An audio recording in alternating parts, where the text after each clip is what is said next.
The morning light spilled through the tall glass windows of the penthouse on Central Park West. Everything looked perfect. Coffee brewing in the Nespresso machine, a half-open MacBook on the marble counter, and a Tiffany vase filled with white lilies. But perfection is often the cruelest disguise. Claire Donovan moved slowly, one hand resting on her 6-month pregnant belly, the other brushing the edge of the countertop.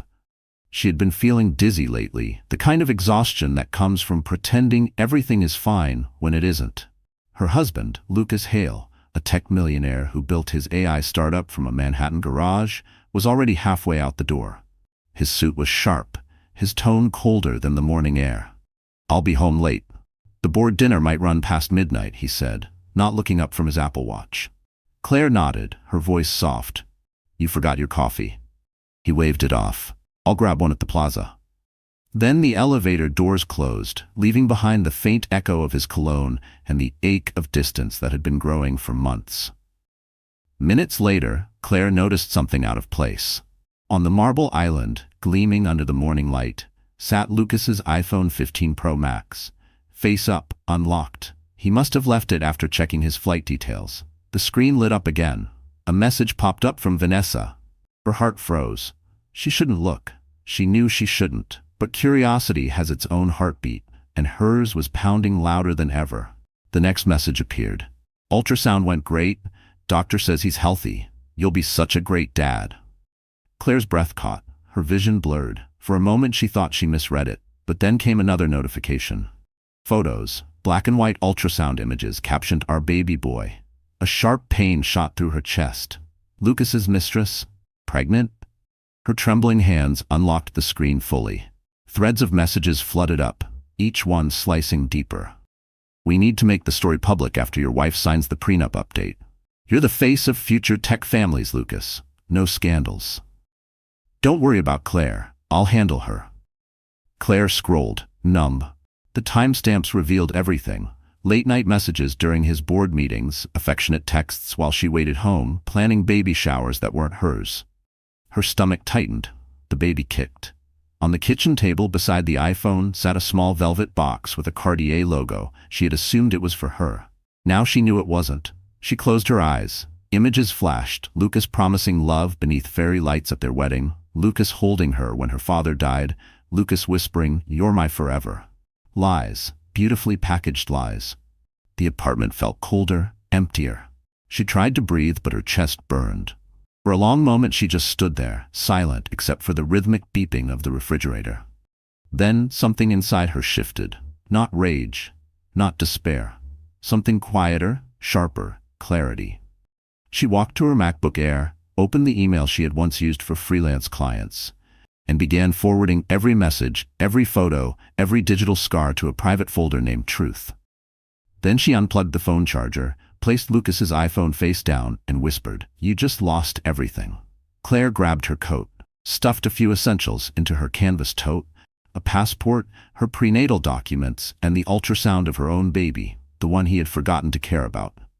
The city outside was waking up, horns echoing through the streets of Manhattan. She stepped into the elevator. Her reflection stared back. Tired eyes, pale lips, but unbroken spirit. As the doors slid shut, the phone on the counter lit up again. New message. "Can't wait for you to hold him tonight. Vanessa." And that was the moment Claire Donovan decided she would never come back. The Uber driver glanced at Claire through the rearview mirror, sensing something off. Her hands were clenched around a small tote bag as if it carried her entire life. Outside, the Manhattan skyline blurred by in streaks of gold and gray. She had no clear destination, only one thought pulsing in her mind. Don't go home. The car stopped in front of an old red brick building in Brooklyn Heights. Claire had been there once before, helping a client redesign a small apartment. The landlord remembered her kindness and still owed her a favor. She rang the buzzer. "Top floor," a sleepy voice answered. Inside, the apartment smelled of old books and instant coffee. The windows overlooked a quiet street, nothing like the sterile glass box she had just fled. She sank onto the couch, holding her belly. The baby moved, a soft reminder of why she had to keep going. Her phone buzzed. Private number. Lucas. She watched the screen until it went dark. Then came an email notification. Subject line, "Where are you? Don't do anything stupid." The tone wasn't concern, it was control. Even in her absence, he wanted to dictate her moves. She ignored it and opened her laptop. Her savings account showed 0. Every shared card frozen. Lucas must have anticipated this. She checked her PayPal. Nothing. For the first time, the weight of isolation hit her fully. Her breathing quickened. She tried calling her mother in Ohio, but hesitated halfway through dialing. Her mother had warned her years ago, men like Lucas love power more than people. Claire had defended him then. Now the truth hurt worse than betrayal. It made her feel foolish. She walked to the window. Down below, a young couple laughed, holding Starbucks cups, unaware that love could turn into survival overnight. The cold air slipped through a crack in the glass. Brushing her face like reality, whispering, "You're on your own now." Her laptop chimed again, a new message from her old friend, Tori Bennett. They hadn't spoken in years, not since Lucas ruined Tori's career at a finance magazine for investigating his company. The message was short. "I heard rumors. Are you safe?" Claire typed slowly, hands trembling. "Not yet." She hit send, then opened a drawer in the tiny kitchen. A faded copy of Women Who Run with the Wolves lay there, left by the previous tenant. She opened a random page and read, "A woman who rises from the ashes will not be the same woman who burned." Her throat tightened. She wanted to believe it. She decided to take inventory. 1 suitcase, 2 changes of clothes, prenatal vitamins, a single credit card in her name with a $400 limit, and 1 unborn child whose future depended on her courage. Another buzz, a new email, this time from Lucas's attorney. "Per your husband's request, please confirm your current residence for delivery of updated marital agreement." Claire almost laughed. Even now, he thought he could rewrite her life like a contract. She deleted the message, then powered off the laptop. The walls of the apartment seemed to close in, but there was something fierce inside her now. She whispered to her baby, "We're not victims, we're survivors." Outside, snow began to fall, soft and silent over the Brooklyn rooftops. The city glimmered like a lie she no longer believed. She pulled a blanket around her shoulders, feeling the first calm breath she'd taken all day. In the distance, sirens echoed, a reminder that in New York, everyone runs from something. But Claire wasn't running anymore. She was preparing. Her phone buzzed once more. A text from Tori, "Meet me tomorrow morning.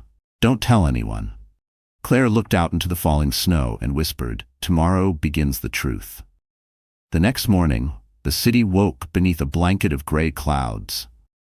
Claire wrapped herself in an old coat that smelled faintly of detergent and rain, then stepped into the cold. Her breath fogged the air as she crossed the street toward a Starbucks on Montague Street. The place buzzed with early commuters, each lost in their own little storm of caffeine and deadlines. She picked a seat by the window, trying to look ordinary, though her heart was anything but. A few minutes later, the door chimed. Tori Bennett walked in, her blonde hair tied back, a camera bag slung over her shoulder. Time had sharpened her. She carried the aura of someone who had survived her own war. When her eyes met Claire's, the tension melted for a moment. "God, Claire," Tori whispered, hugging her tight. "I almost didn't believe it when I got your message." Claire managed a faint smile. "Believe it. I'm officially a headline waiting to happen." They sat down. The hum of espresso machines filled the silence. Claire's hands shook slightly as she stirred her latte.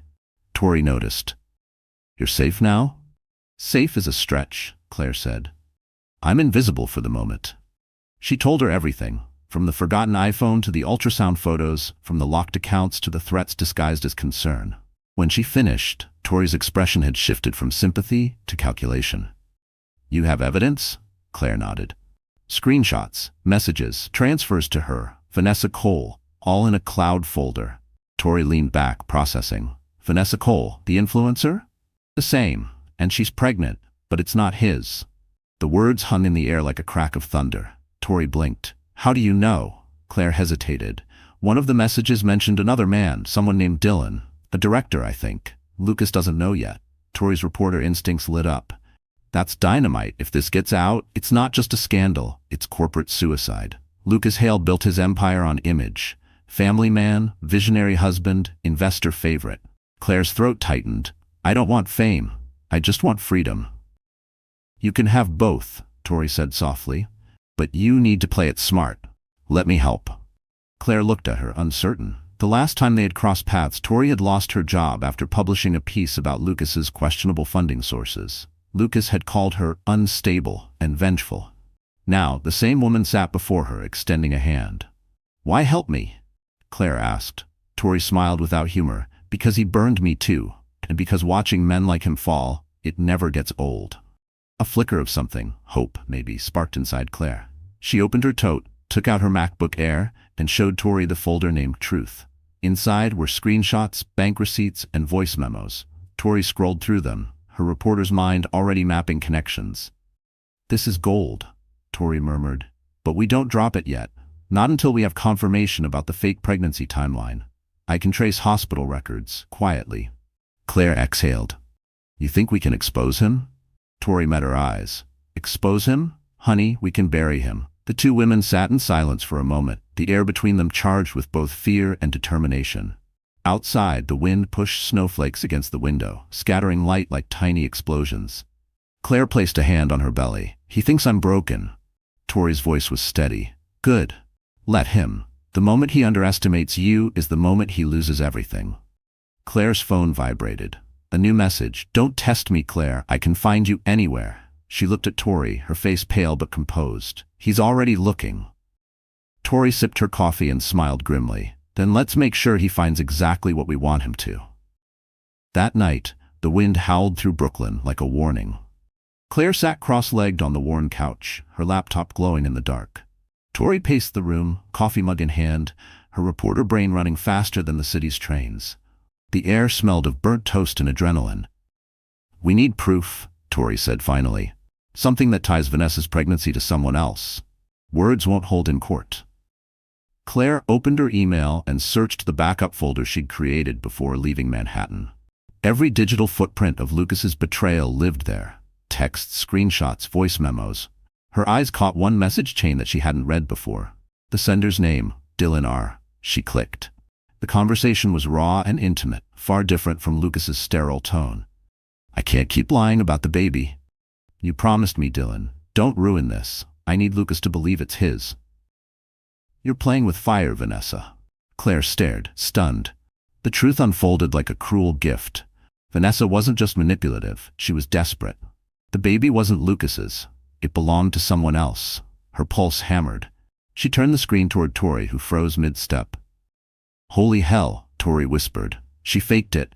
"That means everything he's built, his image, his investors, his perfect husband act, is about to implode." "But if he finds out first," Claire said, "he'll twist it, make me look delusional." Tori shook her head. "Then we move faster. We get timestamps, cross-check Dylan's phone number, and verify the clinic." Within an hour, Tori had called one of her old contacts at a private medical billing agency. Using the limited information from the message, they found a record under Vanessa Cole, patient of Dr. Harper, Lenox Hill Hospital. The father listed on the file was left blank. No insurance from Lucas's company. Tori grinned. "Got her." Claire's relief was short-lived. Her phone buzzed again. Another message from Lucas. "Stop hiding. I'm filing for guardianship if you're unstable." Guardianship. That word sliced through her. He wasn't just angry. He was preparing to take her child. She felt dizzy. "He's trying to paint me unfit," she whispered. Tori leaned in. "Then we give him something worse to worry about." They started assembling a digital trail. Vanessa's emails, transaction receipts, private messages linking Lucas's corporate funds to her wellness campaign. The total surpassed $200,000, enough to trigger an internal audit. But Claire hesitated. If this leaks, it's not just him, it's his employees, investors, people who had nothing to do with this. Tori's expression softened. "Claire, he weaponized your silence. You're not destroying him. You're stopping him." The baby kicked again, as if agreeing. Claire rubbed her belly and whispered, "I just want a safe life for us." Tori nodded. "Then start by saving yourself." At 2 a.m., they encrypted all the files and uploaded them to a secure drive named Phoenix. Claire watched the progress bar crawl to 100%. Her hands trembled, but her heart felt lighter than it had in weeks. When they finished, Tori handed her a prepaid phone. "Use this from now on. No GPS, no tracking. If Lucas calls, let him talk to a wall." Claire managed a small laugh. "You sound like a spy," Tori winked. "Journalists are just spies with deadlines. Outside, the snow had stopped, leaving the streets wet and silent. Claire looked out the window, watching reflections dance in the puddles below. "He thinks he owns every narrative," she said quietly. "Tomorrow, the story begins to change." Tori raised her mug in a toast. "To truth." Claire touched her belly again and whispered, "And to freedom."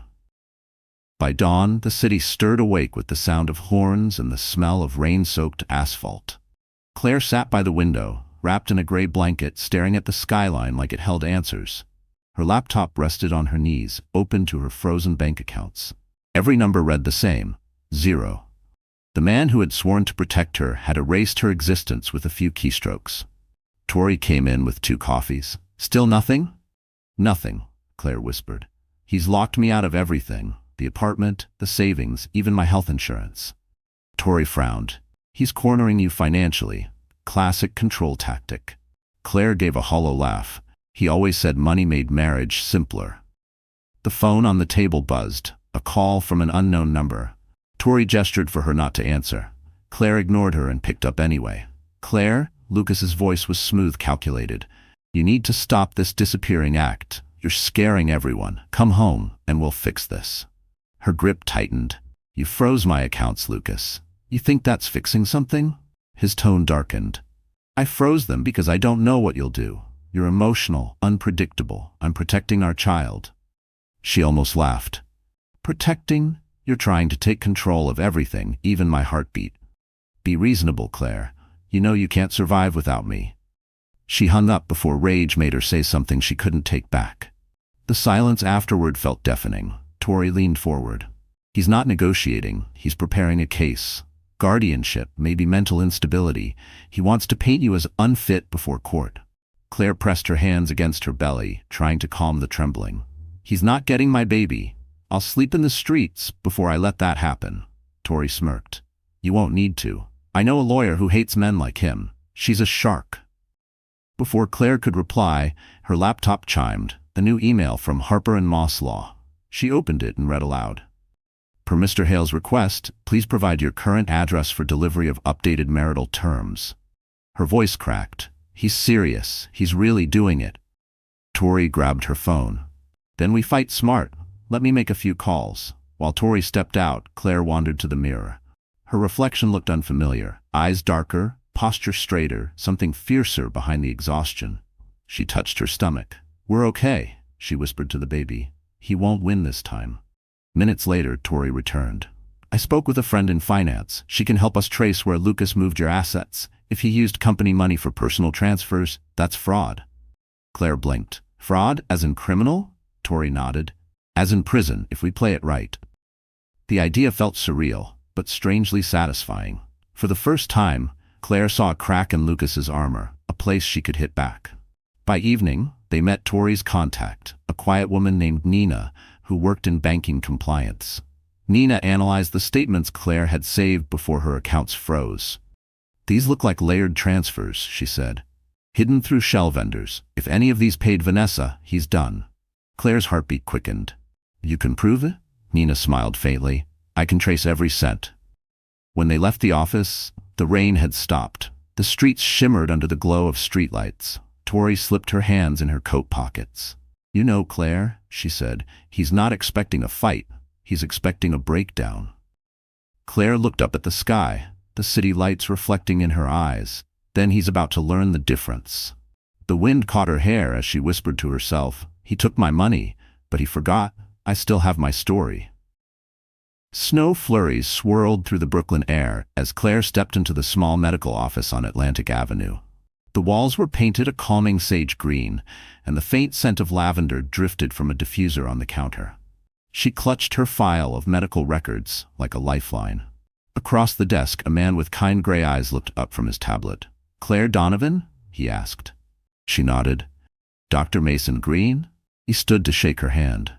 His voice was warm but steady, the kind that could quiet chaos. "Tori said you needed someone who understands both stress and pregnancy."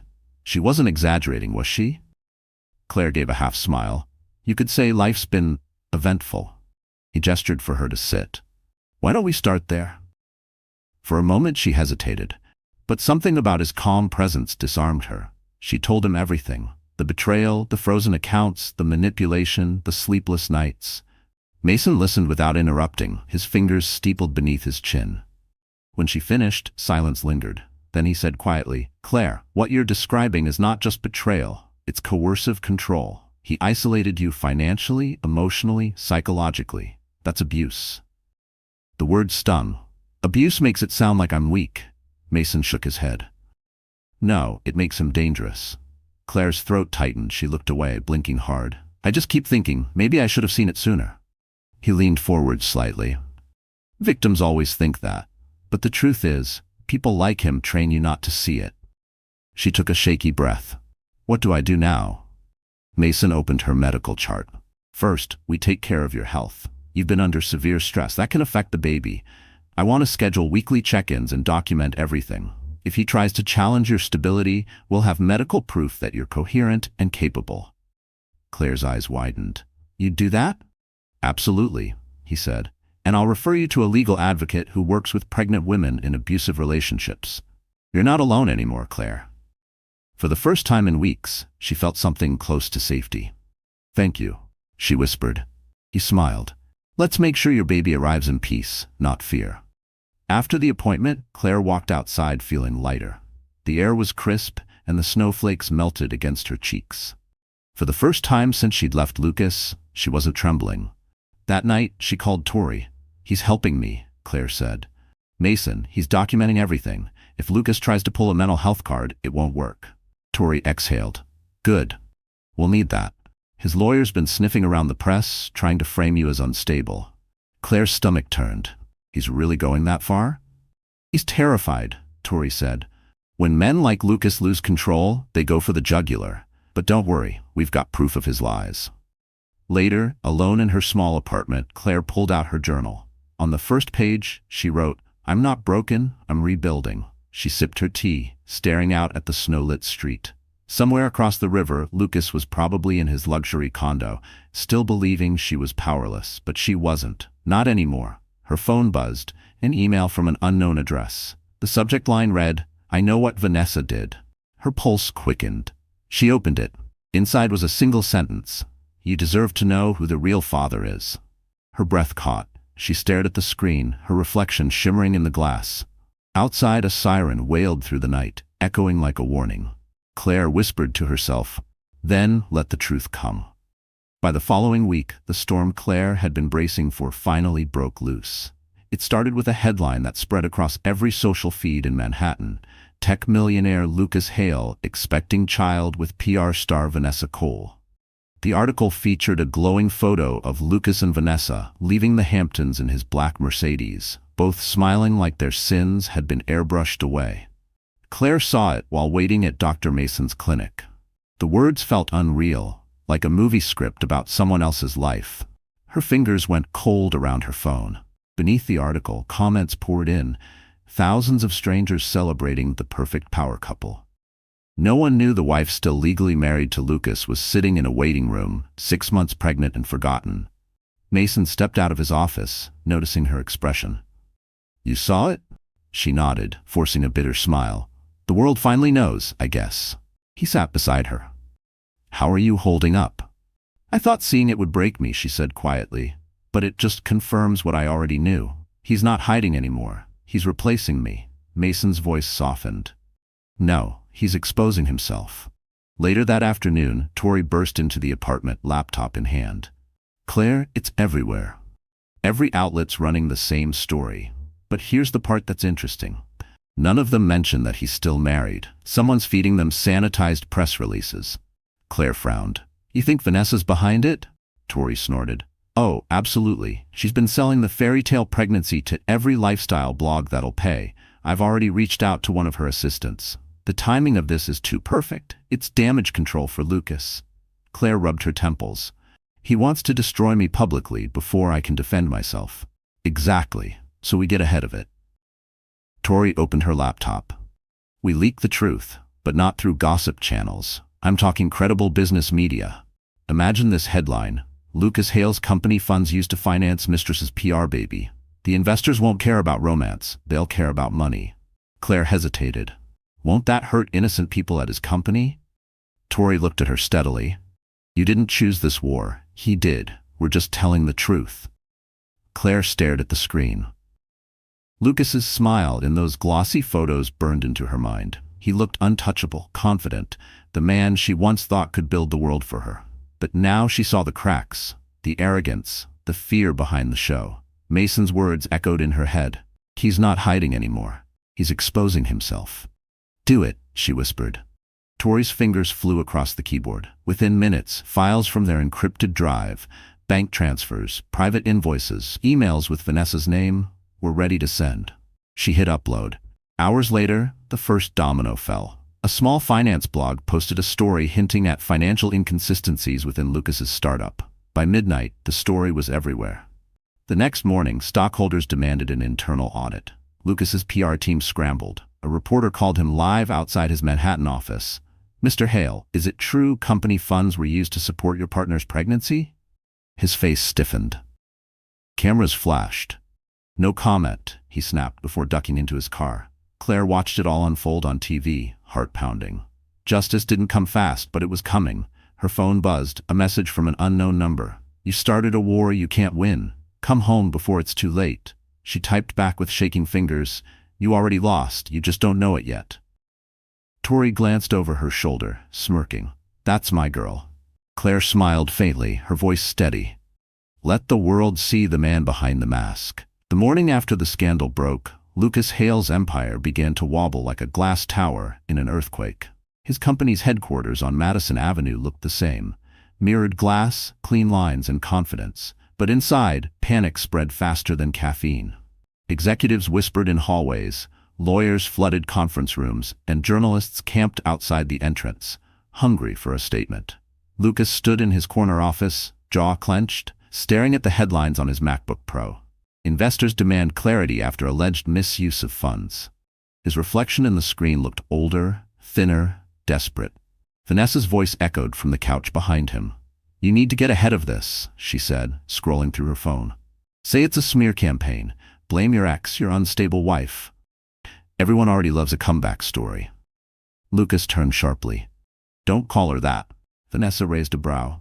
Why not? That's what you told me she was. Fragile. Emotional. You said she couldn't handle your success. Lucas's face hardened. I said she struggled, not that she was crazy. Vanessa smirked. Same difference, babe. The public doesn't care about details. He looked at her, realizing for the first time how empty her eyes were. Everything about her was curated. Her perfect tan, her designer dress, the way she spoke like she was auditioning for sympathy. And suddenly he wondered, had he just built his destruction with his own hands? Meanwhile, across the river, Claire sat in her small Brooklyn apartment watching the chaos unfold on CNBC.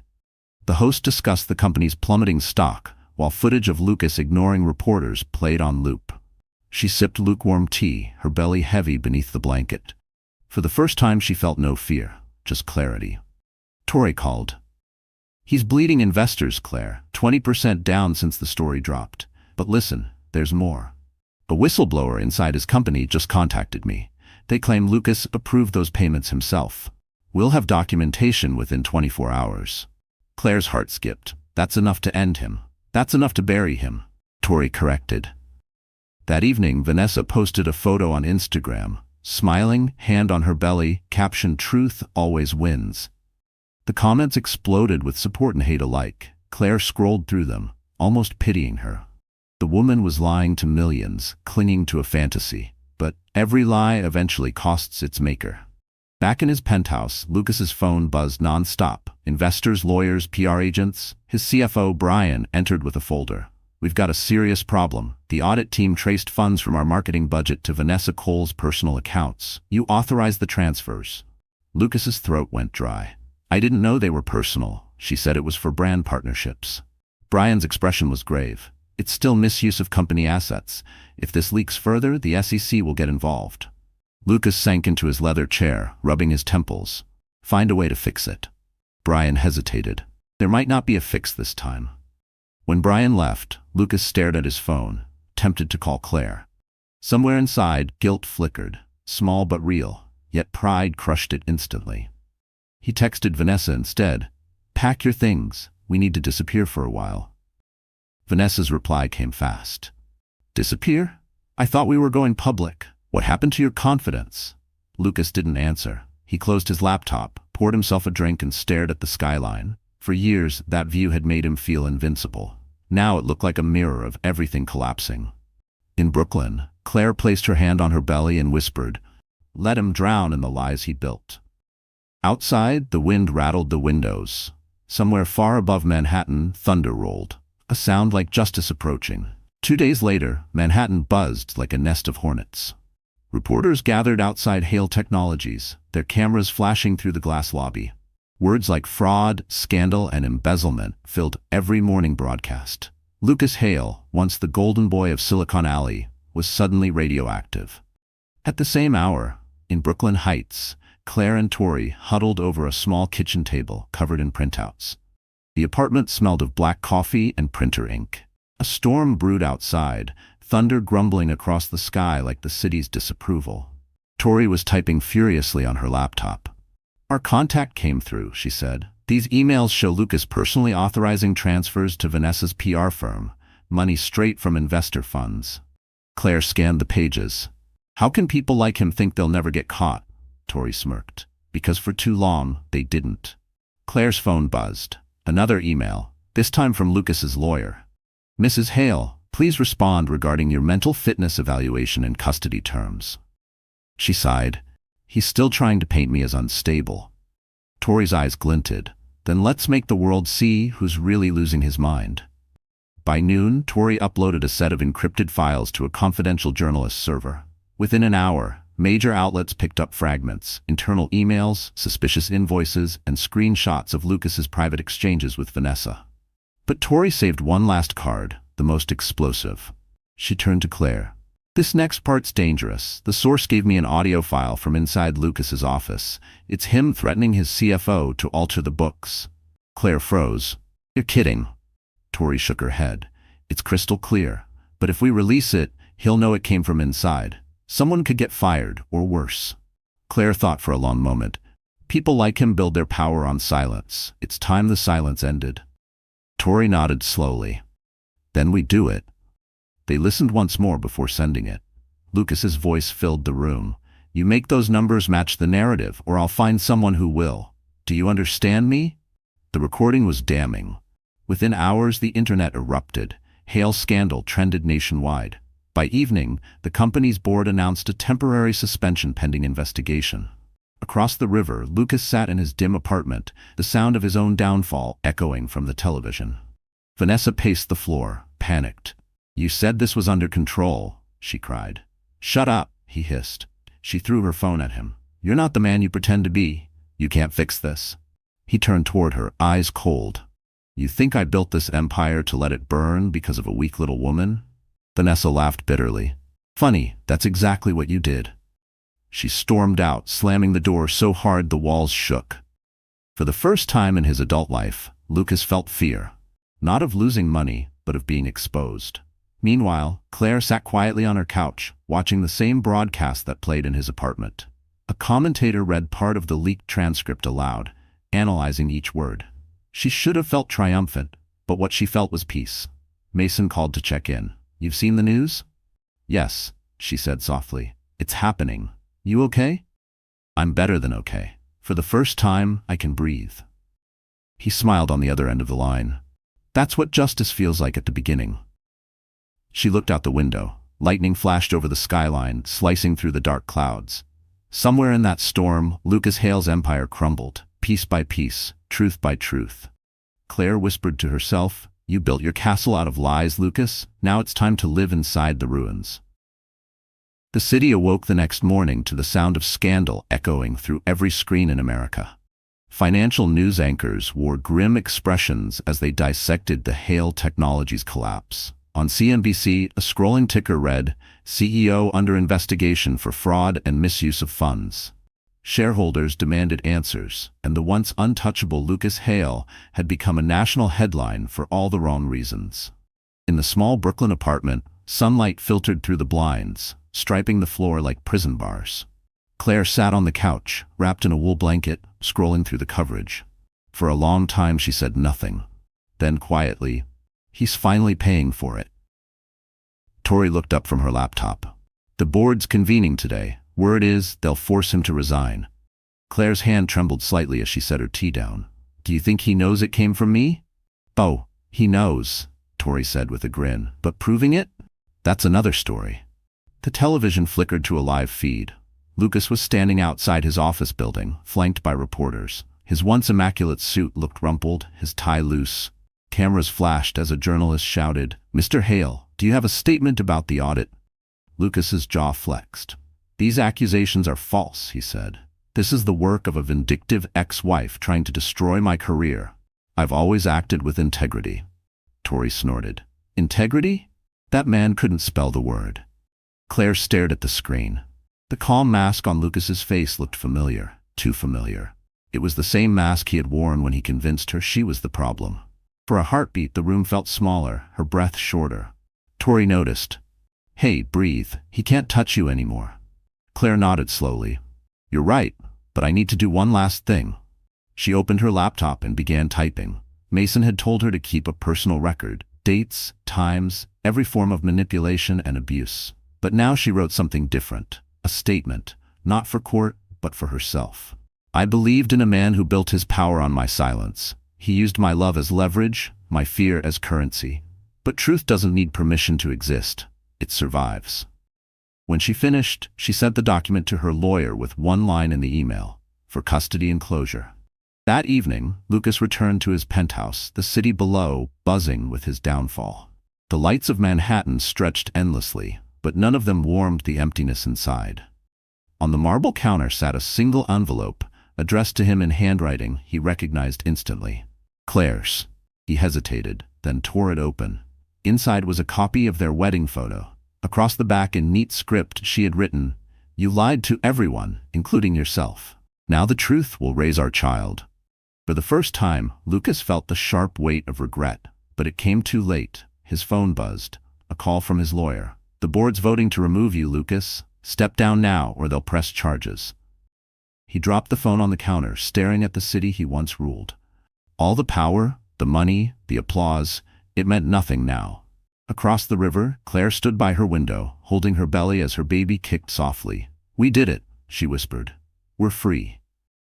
Tori raised her mug. "To freedom, and to the fall of the mighty." Claire smiled faintly, her voice steady for the first time in months. No one escapes the truth forever. Outside, thunder rolled again, but this time it sounded like applause. The summons arrived on a rainy Thursday morning. A pale blue envelope, neat handwriting, the state seal embossed on the corner, Family Court of the State of New York. Claire's stomach twisted as she read the words. Preliminary hearing for custody and marital assets. Claire Donovan Hale versus Lucas Alexander Hale. Her reflection in the window looked calm, but her pulse betrayed her. The baby shifted inside her belly, a small flutter reminding her she wasn't alone. Mason had warned her that Lucas would fight until the last breath of his pride. And now, the battlefield wasn't social media, it was the courtroom. Tori helped her gather documents into a worn leather folder. Medical records, financial transfers, screenshots, the letter from her doctor verifying emotional stability. "He'll try to rattle you," Tori said. "Don't let him see fear. He feeds on that." Claire smiled faintly. "I've run out of fear." The courthouse on Center Street smelled of old paper and rain.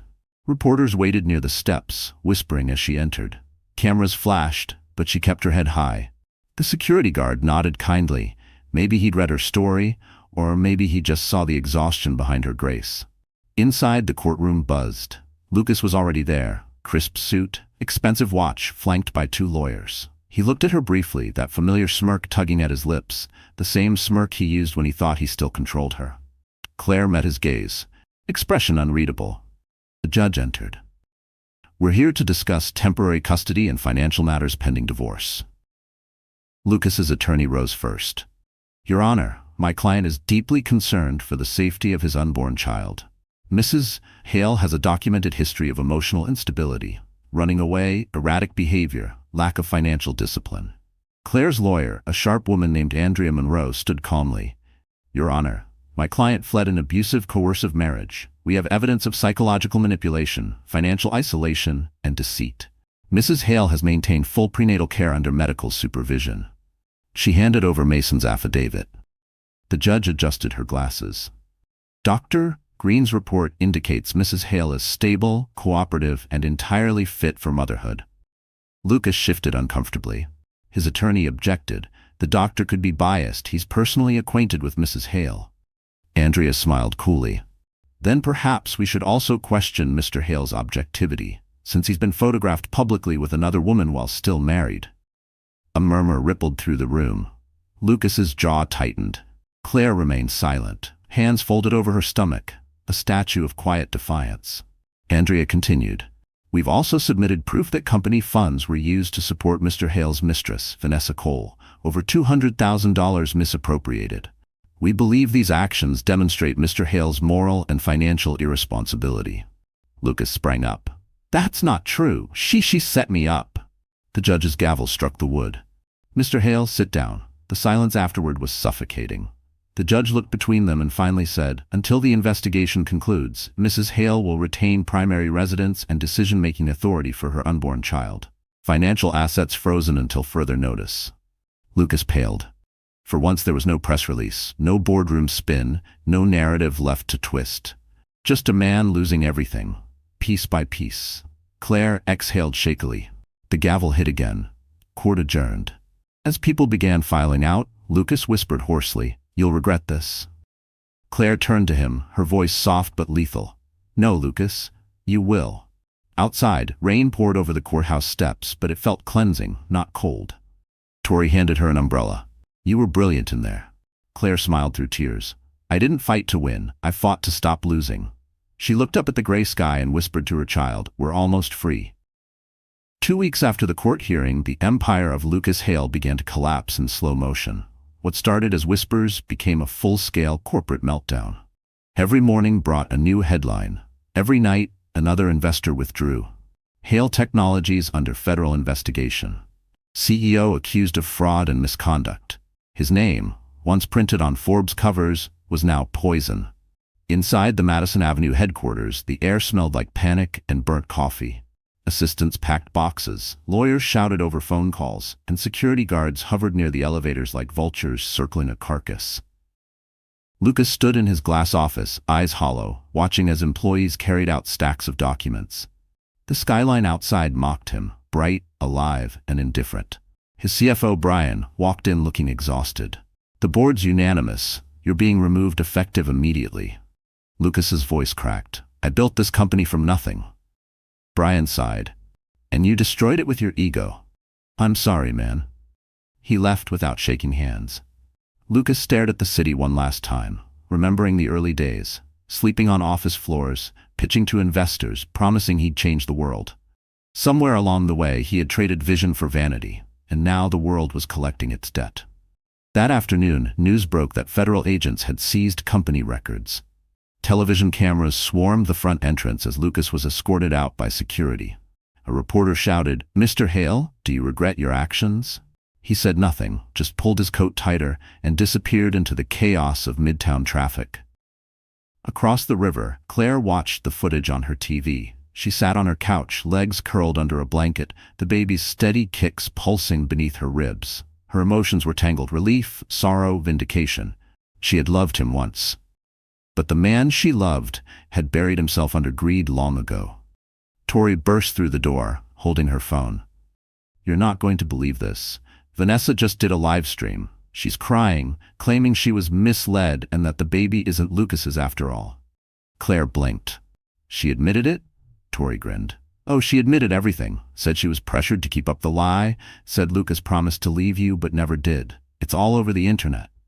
Claire leaned back, exhaling. So the truth finally speaks for itself. Tori nodded. And guess who called her out in the comments? The real father, some film director named Dylan Raines. He posted the DNA results live. For a second, Claire didn't know whether to laugh or cry. Poetic justice, she whispered. Meanwhile, in his penthouse stripped of furniture and pride, Lucas poured himself whiskey from a half-empty bottle. His lawyer's voicemail replayed in his mind. The SEC wants to talk. Cooperate or they'll press charges. He didn't reply. He didn't know how to fight a battle that required honesty. The phone buzzed again. Vanessa's number. He ignored it. Then came another buzz, this time from an unknown contact. The message read, "You can't bury the truth forever, Lucas. Some debts come due." He threw the phone across the room.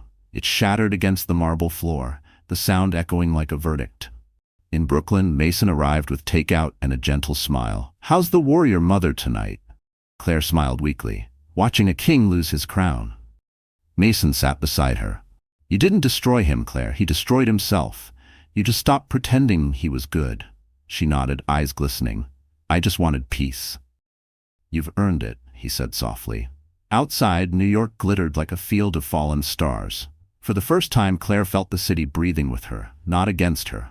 Somewhere across the river, Lucas Hale faced his reckoning, but she had already found her freedom. The next morning, New York looked washed clean after a night of heavy rain, but for Lucas Hale, the city had never seemed darker. His penthouse, once a symbol of power, felt like a museum of broken promises. Boxes filled the hallways, furniture covered with white sheets. Every echo reminded him of the empire that used to hang on his name. He stood by the window, staring out at Central Park, when a knock came at the door. A courier handed him a slim manila envelope. "Delivery for Mr. Hale. No return address." Lucas frowned, signing automatically. The label bore his full name and home address, written in neat handwriting he didn't recognize. Inside, a single flash drive and a typed note. "Some ghosts don't stay buried. You should have told the truth." He plugged the drive into his laptop. A video file opened, security footage from his own Hamptons property. His blood ran cold. The clip showed him and Vanessa arguing near the pool, her shouting, "You promised me he'd believe it was his." Then another man appeared in the frame. Dylan Raines, the director. Lucas's voice on camera was unmistakable. "If anyone finds out this baby isn't mine, we're all done." His mouth went dry. Someone had recorded everything. He called Vanessa immediately. She picked up, sobbing. "Lucas, I swear I didn't send it. Dylan's gone rogue. He's threatening to sell the footage to the press unless I pay him." "Pay him?" Lucas shouted. "With what money? Everything's frozen." Her voice cracked. "Then maybe you should ask your wife. She's the one who started this war." He hung up, chest pounding.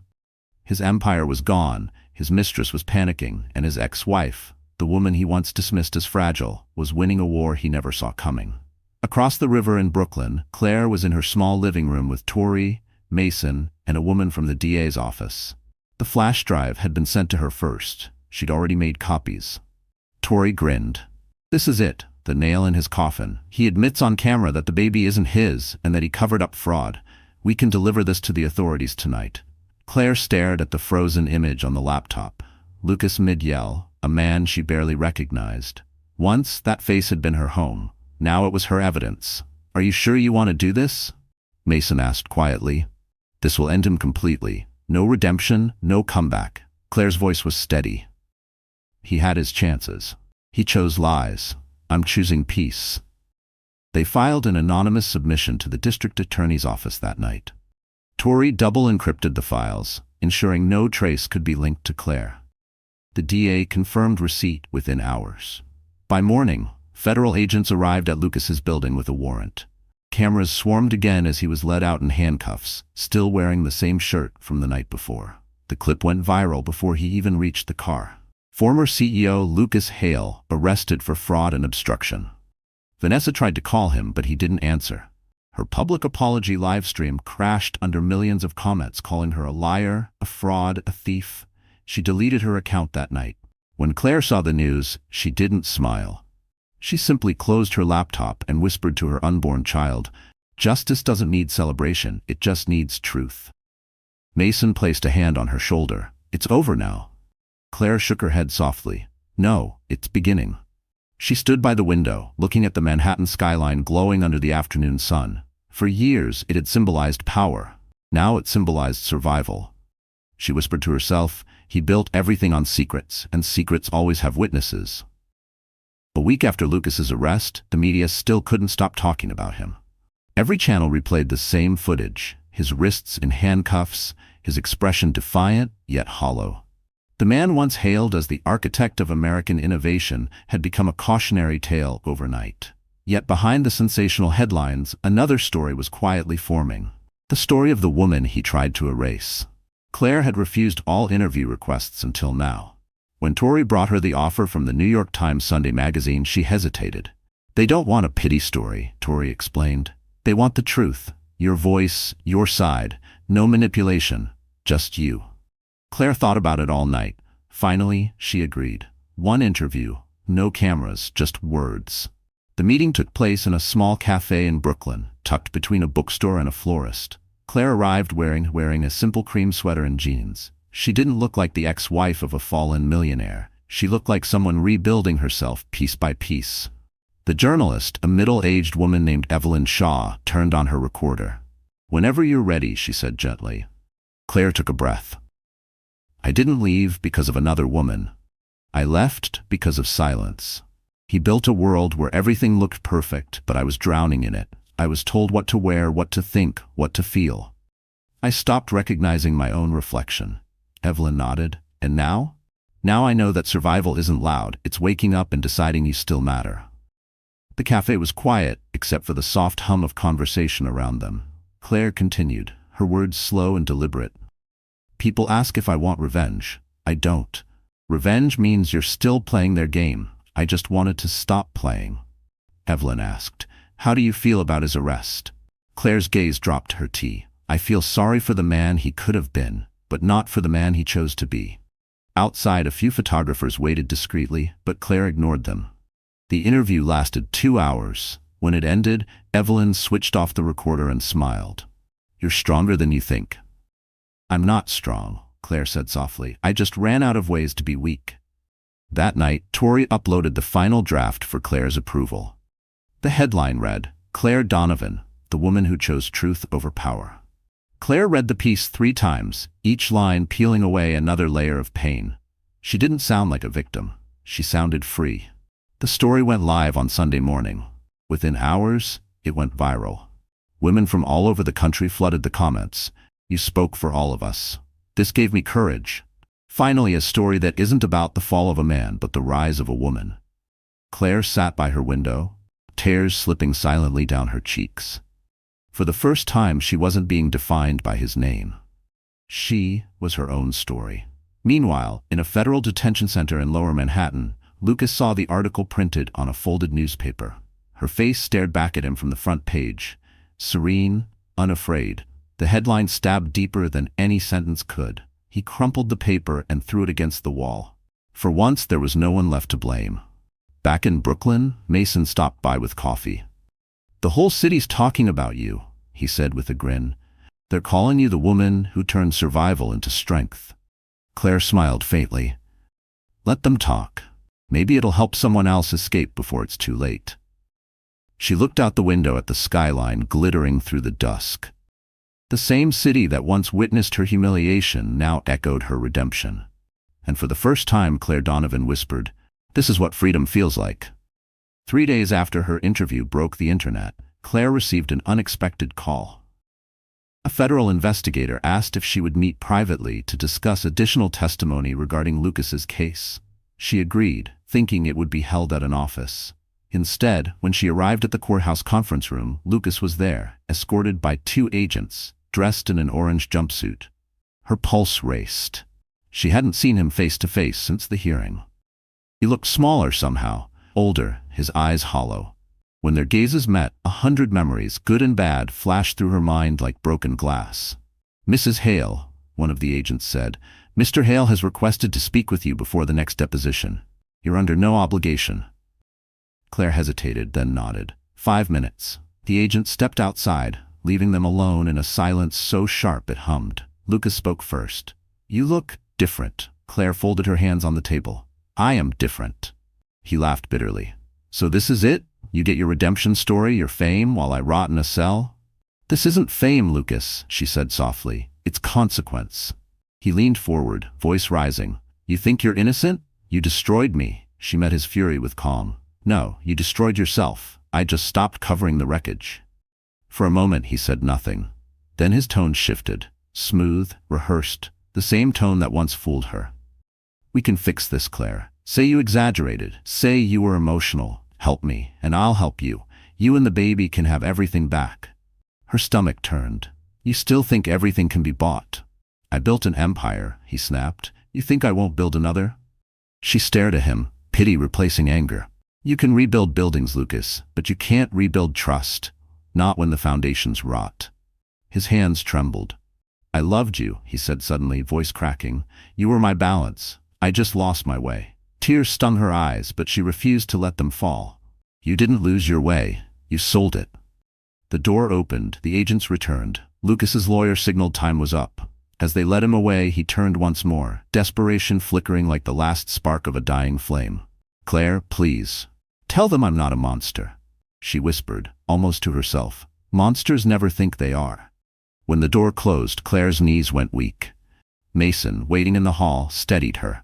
You didn't have to face him, he said gently. I did, she whispered, because I needed to see the man I survived. Outside, the courthouse steps were swarmed with cameras. Tori met her halfway down, shoving a phone into her hand. You won't believe this. Vanessa just released a video confession. She admitted to falsifying documents, said Lucas pressured her. The feds reopened the case. He's not getting out anytime soon. Claire watched the clip silently. Vanessa looked wrecked, her makeup streaked, her voice shaking. I lied because I was scared. I thought he could save me. He couldn't even save himself. Tori grinned. Your truth just became federal evidence. Claire exhaled deeply, the weight of years finally sliding off her shoulders. Then maybe the world can stop worshipping men like him. Later that night, back in her apartment, she stood by the window. The city shimmered below, alive and endless. She whispered to the baby, We're almost free, sweetheart. One more sunrise. In his cell across the river, Lucas stared at the same skyline, its lights flickering through the bars. For the first time, he realized freedom wasn't about money or fame. It was something he had never known how to give. And on opposite sides of the city, two lives, once bound by lies, finally split into truth. It was past midnight when the first contraction hit. Claire woke to a sharp twist of pain, deep and rhythmic, followed by another wave that stole her breath. Rain lashed against the window, lightning flickering over Brooklyn. She grabbed her phone and called Mason. Her voice trembled. It's time. He was there within minutes, his hair damp, jacket half-zipped. How far apart? 5 minutes, she gasped. Maybe less. He nodded calmly, the practiced steadiness of a doctor taking over. We'll make it to Lenox Hill. Breathe with me. Each block felt eternal. The taxi's headlights sliced through sheets of rain as Manhattan loomed like a fortress of glass. Claire clutched Mason's hand, her knuckles white. I can't. Yes, you can, he softly. You've survived worse. By the time they reached the hospital, her contractions were fierce. Nurses whisked her into a birthing suite. The room was bright, sterile, humming with machines. Mason stayed by her side, his calm anchoring her panic. Hours blurred into one long heartbeat. Between pushes, flashes of her past flickered. Lucas's voice, the courtroom, the headlines, the fear. But then she remembered something stronger. Her own voice saying, We're almost free. Another contraction hit. She screamed, gripping the rails. Mason wiped sweat from her forehead. Almost there, Claire. One more. With a final, guttural cry, the room filled with a new sound, the tiny, perfect wail of life. The doctor smiled. It's a girl. Tears streamed down Claire's face. My Grace, she whispered. The nurse placed the baby on her chest. Warm, fragile, miraculous. All the noise in her head went silent. Mason stood back, watching quietly. For months he had seen her fight ghosts. Now he saw her reborn. She's beautiful, he murmured. Claire nodded through tears. She's everything I didn't know I could survive for. Outside, dawn began to lighten the skyline. Rain softened into mist. Mason stepped into the hall to give her privacy, but paused when he saw Tori jogging toward him, phone in hand. You need to see this, she said, breathless. On the screen was a breaking news alert. Lucas Hale pleads guilty in exchange for reduced sentence. Below it, his statement read, I accept responsibility for my actions. To Claire and my unborn child, I am sorry. Mason exhaled. He finally said it. Tori frowned. Too little, too late, but maybe it helps her heal. When Mason returned to the room, Claire was still holding her daughter. It's over, he said gently. He confessed. She didn't look surprised. He needed to lose everything before he could tell the truth. Do you forgive him? Mason asked carefully. Claire traced her baby's cheek with one trembling finger. Forgiveness isn't for him. It's for her. to grow up without hate in her world. Later, as nurses took Grace for checks, Claire stared out the window at the city skyline. The same city that had watched her crumble now watched her begin again. Tori entered quietly, setting down a bouquet of white lilies. "You did it, Mama." Claire smiled weakly. "We did it, you, Mason. Everyone who believed I wasn't crazy." Tori laughed softly. "Oh, you were crazy. Crazy brave." They stood together watching the sunrise. The clouds split open, spilling gold over the river. Claire whispered, "She came with the morning." Mason smiled. "Then she's light after the storm." Claire held her daughter again and kissed her tiny forehead. "Welcome to the world, Grace. You were born from chaos, but you'll live in peace." Outside, the rain stopped completely. The city exhaled, and so did she. The days after Grace's birth passed in a blur of soft cries, midnight feedings, and quiet gratitude. Claire stayed in a small recovery suite at Lenox Hill, her window overlooking the city that never slept. For the first time in years, she didn't feel fear when she saw the skyline. She felt peace, a fragile, newborn kind, just like her daughter. Mason visited every morning, bringing coffee and gentle jokes. Tori dropped by with flowers and gossip headlines about Lucas's trial, though she never showed them unless Claire asked. Most days she didn't. She was done living through him. One afternoon, Mason entered the room to find Claire reading aloud from Women Who Run with the Wolves. Her voice was calm, almost melodic. Grace slept in her arms, tiny fists curled against her chest. Mason smiled. "Starting her education early?" Claire laughed softly. "Just reminding her that women are born wild and strong. No one gets to tell her who she is." He sat beside her. "How's your mom doing?" "Tired," she admitted, "but happy, really happy." There was a pause, comfortable, warm. Mason studied her for a moment. "You know, Claire, not everyone comes back from what you went through, but you didn't just survive, you transformed." She smiled faintly. "I didn't think I could. Some nights I thought about giving up." "You didn't." She looked down at Grace. "Because of her." Outside, snow began to fall again, slow, delicate flakes drifting past the hospital glass. The city below shimmered like something forgiven. Later that week, Claire was discharged. Mason insisted on driving her home. The small Brooklyn apartment waited, cozy and sunlit, the air smelling faintly of vanilla candles and new beginnings. As Mason carried the baby carrier up the steps, Claire paused at the door. "It's strange," she said. "This place used to feel like hiding. Now it feels like freedom." Mason smiled. "That's because it's yours again." Inside, Tori had left a welcome home surprise. Groceries, baby formula, a note that read, "You did it, warrior. Don't forget to rest." Claire laughed, then wiped her eyes. "I don't deserve friends like you two." Mason set Grace's carrier down. "You deserve exactly this, kindness that doesn't demand anything in return." That night, when Grace finally fell asleep, Claire sat by the window with a cup of tea. The city hummed quietly in the distance. Mason had gone, leaving behind a small, wrapped box on the table. Inside was a silver bracelet engraved with 3 words, "You are enough." She traced the letters with her thumb, tears stinging her eyes. No grand gestures, no pity, just truth. Her phone buzzed with an email notification. It was from the New York Times journalist Evelyn Shaw. The subject line read, "Your story changed lives." The message was simple. Hundreds of women wrote in after reading your interview. Some left their abusers. Some sought help. One said your courage saved her. Claire pressed a hand to her heart. For so long her pain had felt meaningless. Now it had purpose. She looked at Grace, sleeping peacefully in her crib. "We turned pain into something good," she whispered. "Maybe that's what healing is."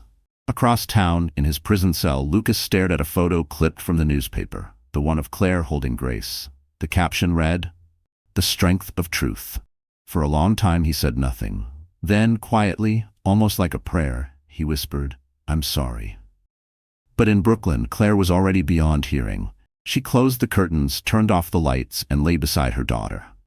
The world outside was still imperfect, still cruel at times, but within those 4 walls, peace had finally found her. Spring arrived slowly in New York.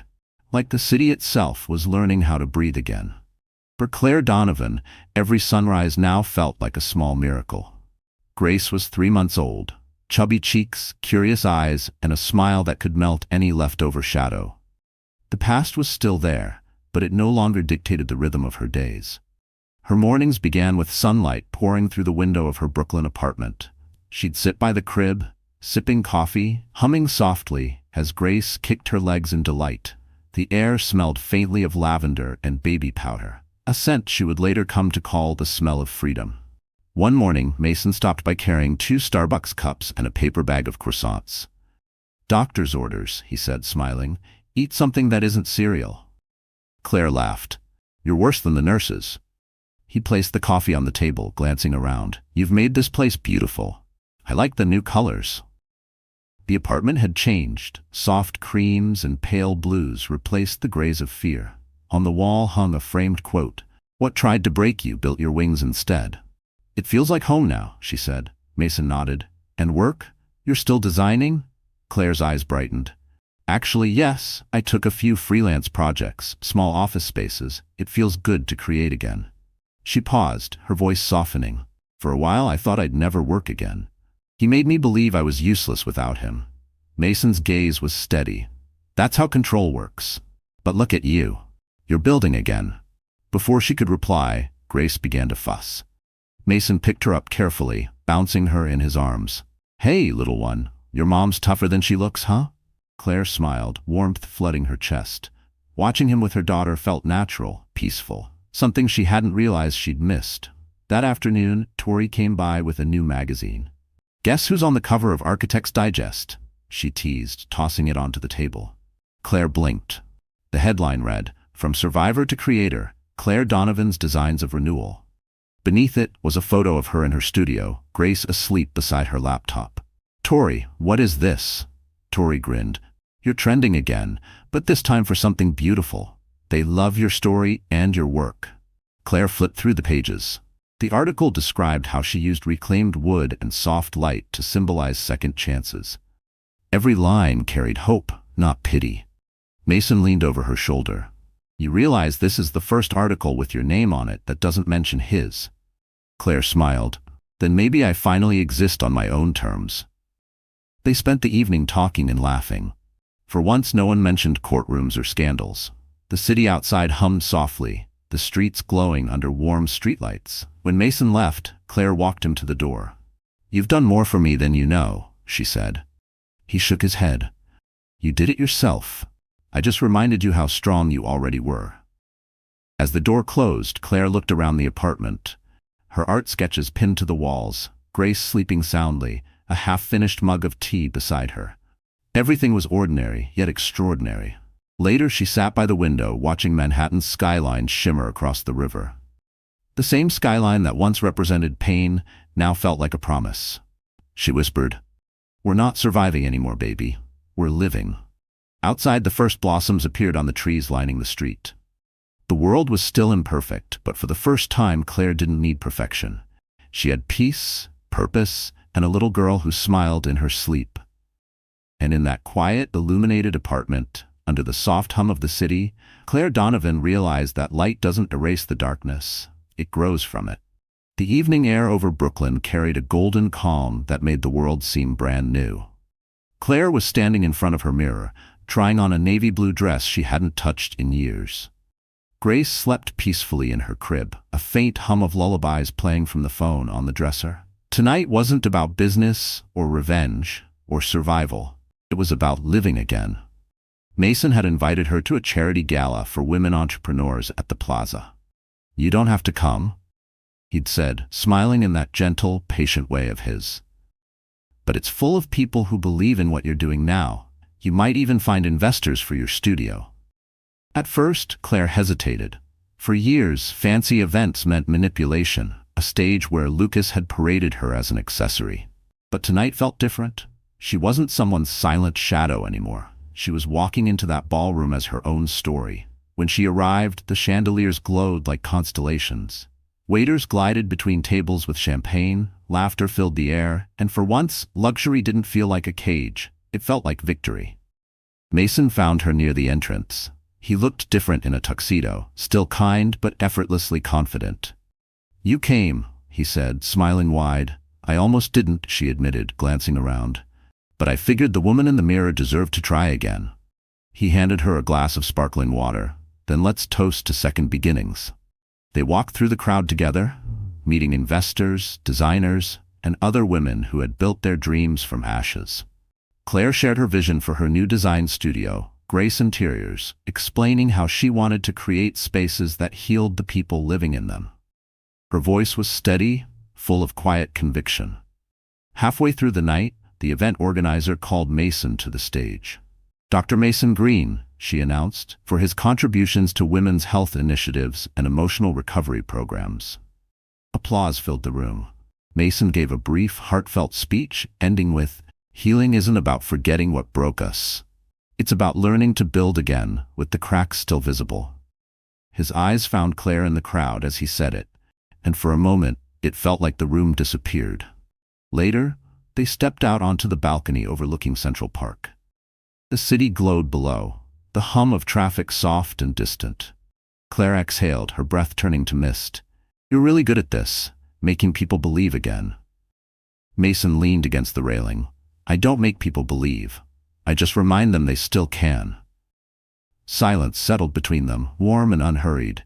Then he said softly, "You know, when I first met you, I saw someone terrified of disappearing. Now you light up every room you walk into." She smiled. "You were part of that light." He hesitated, then asked, "Claire, when you look at your future now, do you still see him in it?" She shook her head slowly. "No, he's just a lesson I've already learned. You're what came after the lesson." Mason's voice dropped, almost a whisper. "I want to be more than what came after."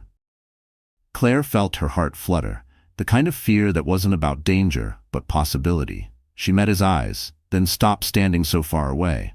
He stepped closer, close enough that the city's glow shimmered between them. "Are you sure?" "For the first time," she said, smiling, "I'm completely sure." He kissed her then, soft, steady, full of everything that had been broken and rebuilt. When they finally pulled apart, Claire whispered, "You know what's funny? I thought love was supposed to feel like fireworks, but this feels like breathing." Mason smiled. "That's because real love doesn't explode, it stays." Below them, the lights of Manhattan flickered like a heartbeat, steady and alive. Claire leaned into his shoulder and whispered, "We made it to the light." A year later, New York shimmered under spring sunlight. The city had moved on, as cities always do, but for Claire Donovan, time no longer meant survival. It meant life. Grace had just turned 1. Her laughter filled their new apartment overlooking the East River, a home built not from wealth, but from peace. The morning began with coffee, sunlight, and giggles. Grace toddled between the living room and her crib, clutching a soft stuffed fox. Claire watched her, heart full, when her phone buzzed. The message came from Tori. "It's official. He's been sentenced." Claire exhaled, steady and calm. The news had been coming for weeks. She turned on the TV. The anchor's voice carried the final chapter of the story that once consumed her life. Former CEO Lucas Hale has been sentenced to 12 years in federal prison for securities fraud, perjury, and obstruction of justice. The court cited his abuse of power and moral misconduct as aggravating factors. Hale issued no public statement, but sources confirm he refused appeal. The screen shifted to footage from the courthouse. Lucas, thinner, hair streaked with gray, stood silent as the sentence was read.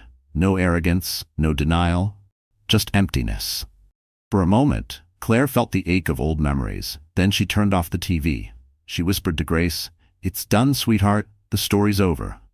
Later that day, Mason stopped by with lunch, salads and cupcakes from their favorite cafe. Grace squealed the moment she saw him, her tiny arms reaching for his. Mason laughed. "She's officially my favorite person." Claire grinned. "I'll try not to take that personally." They ate by the window, sunlight glinting off the river. Mason studied her quietly. "How do you feel?" "Peaceful," she said after a pause. "Not happy for his punishment, just relieved it's finally finished. I don't want revenge to be part of my story anymore." He nodded. "It isn't. It ended the moment you chose to build instead of break." She smiled, setting her coffee aside. Speaking of building, Grace Interiors just got its first corporate contract. A wellness firm in Manhattan wants a redesign focused on emotional healing. They said my story inspired them. Mason beamed. "Of course it did. You turned pain into purpose." Before he could say more, Tori burst through the door, waving a newspaper. "Front page again, and not for scandal this time." She read aloud, "Claire Donovan's Designs of Renewal, Creating Spaces That Heal." Claire laughed. "You're turning me into a headline again." Because you are one, Tori said, grinning. You're the story people needed after the chaos. They toasted with coffee cups and cupcakes. Grace babbled happily between them, the sound of joy filling the apartment. As the sun began to set, Mason leaned on the balcony railing, watching the light reflect on the water. Claire joined him, the breeze lifting strands of her hair. It feels strange, she said, to not be running, to just be. He took her hand gently. That's what freedom feels like. It's quiet, it's steady. She looked at him, smiling softly, and it's standing right next to me. He kissed her forehead, his voice low. Here's to everything ahead. Below them, the city lights flickered to life. Manhattan glowing gold, Brooklyn humming softly. The same skyline that once bore witness to betrayal now shimmered with redemption.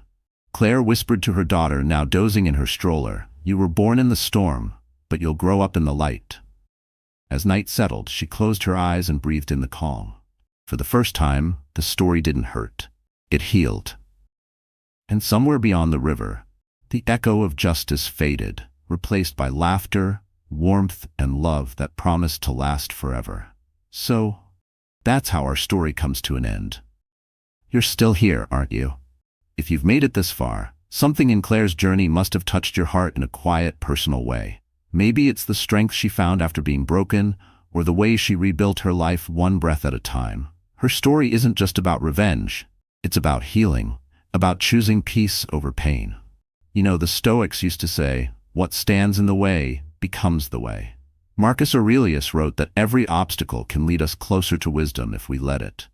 Claire's pain didn't destroy her, it transformed her. And maybe that's the real message here.